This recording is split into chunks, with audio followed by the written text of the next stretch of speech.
Good evening, Sheriff. Ah, Reynolds Greenpeace. Yes, Sheriff, it's me, Reynolds. Oh, wonderful. Make yourself at home, Raymond. We'll begin meeting once the bishop arrives. The Bishop of Nottingham is coming here. Yes, indeed. Poor fellow. He got in a nasty tussle with a criminal just last night. Oh, criminal, like we know those Maid Marian heard so much about. I'm afraid so. Cursed villains. Vivian, I heard they're actually quite a reputable bunch. Especially the leader, what's his name? Rebekah. Yes, I've heard noticed. Quite smart and athletic. Not to mention handsome, Sheriff. Where'd you hear that? Oh, parts, but I'm sure none of their stories are actually true. I should think not. I don't care what the peasants think of them. Outlaws are outlaws. And dangerous folk they are. Take, for example, that Will Stooley fellow. Comes in the monastery last night. Dressed as a simple, unassuming porter. Says he's come to pay off a debt. One of the monks recognizes him and shouts the alarm. But when they try to seize him, he pulls out a sword. Why, the nerve of the fellow. When they try to seize him, he skewers Friar Timothy like a boar, and then he slashes the bishop before they finally subdue him. What a shame it is that we cannot capture one of these criminals. Oh, well, we got one of them. The guy says that will lure the rest of them in as well. I hope he's right. We will be ready. Well, I would love it if that Robin fellow would show up here right now.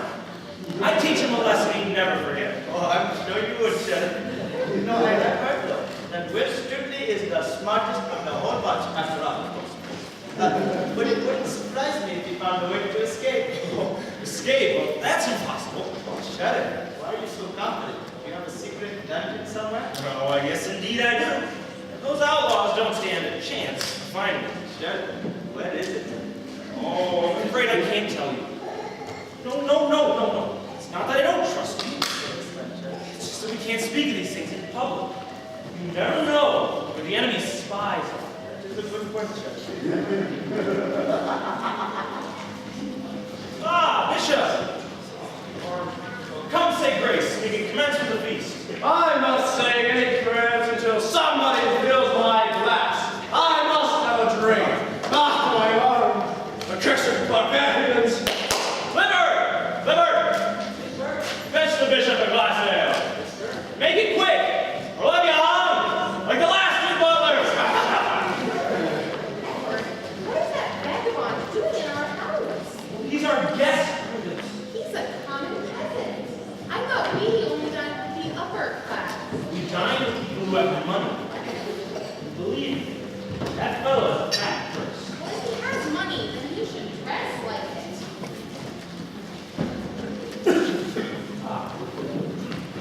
Sir. Dinner is ready. Come, be seated, my dear.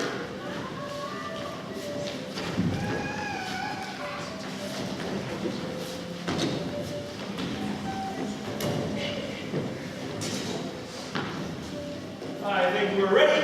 Bishop, will you pray? Oh, yes, very well. Lord Almighty, we come before thee today with a vast deal to be thankful for. Our wise, brave, handsome, noble, honest sheriff has just apprehended one of the most dangerous and notorious outlaws in all of England.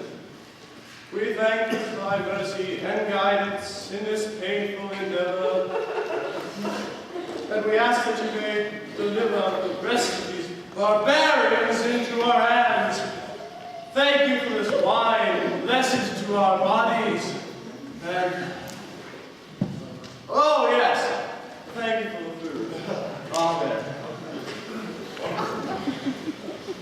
All right, everyone, we begin eating. Tell me, Bishop, what happened between you and that Tuecke fellow last night? Oh, you mean that outlaw?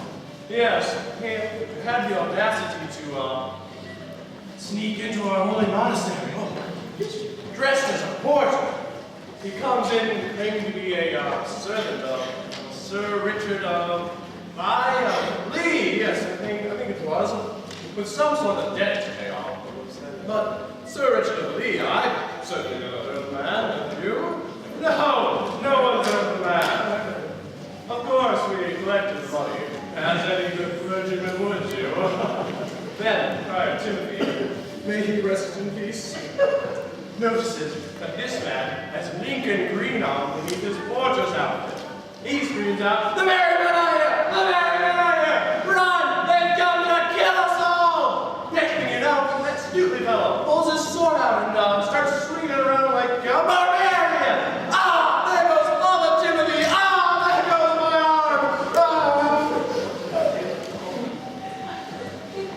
Anyway.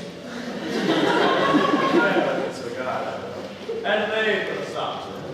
The famous guy at this point. How come he has not been tonight? He's running a little late, I think. Had to go fetch some guests. Some charming young lady, according to him. Good for him. Tell me, Bishop, what happened after you abused that criminal? Well, naturally, they bandaged up my arm, put it in this accursed sling, and I've been sipping wine ever since, just trying to keep the pain away. No. What happened to the albums? Tuecke? How should I know? It isn't my job to keep track of those outlaws. Why don't you ask the sheriff? You seem awfully interested in the married men. Not really. I've just heard so much about them and they're experts.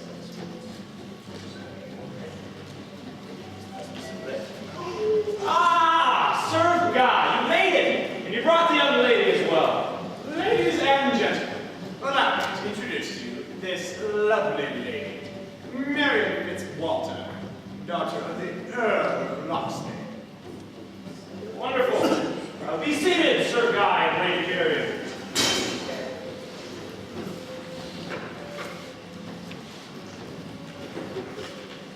Tell me, Guy, I mean, Sir Guy, how have you been since last evening?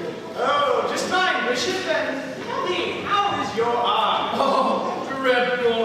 I've emptied an entire barrel of wine just trying to put up with the pain. Yes, that was a nasty ordeal last night. The one I was telling you about, Marian, where I rushed into the monastery and saved the lives of all those monks. Except, of course, for Timothy. Oh, yes, I'm sure you would. Oh, believe me, I was. Nasty bunch they are. Taking innocent monks like that. My the saints, what is this world coming to? You're spot on, Sir Guy. They ruined my wedding day. On top of it, they stole my beloved Glory away. Glory? She was a lawyer, was she?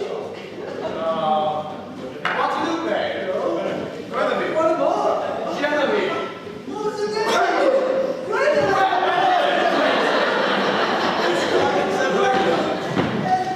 The big fellow that hit me. Oh, the big one. You mean Little John. Yes, he may be big, but I assure you, his brain is very small. Unlike mine. Now, on the subject of small things. But that little son, no, I will wager he's not much. Very good, Sir Guy. And what about the big one, the fat one? Tuck, yes. Friar Tuck claims to be a clergyman and then eats and drinks all day, as you can see by his weight. What a hypocrite he is! Lady Marian, Sir Guy tells us you grew up in Locksley. Do you happen to know anything of that Robin Hood fellow?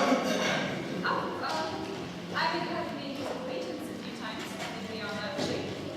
Mary, you never spoke to me of this. We never asked, Guy. Well, perhaps there's something you could tell us that would be useful. I don't think so. It was a long time ago. Oh, that's a shame. Just let me tell you, there is nothing, absolutely nothing I would rather do than capture that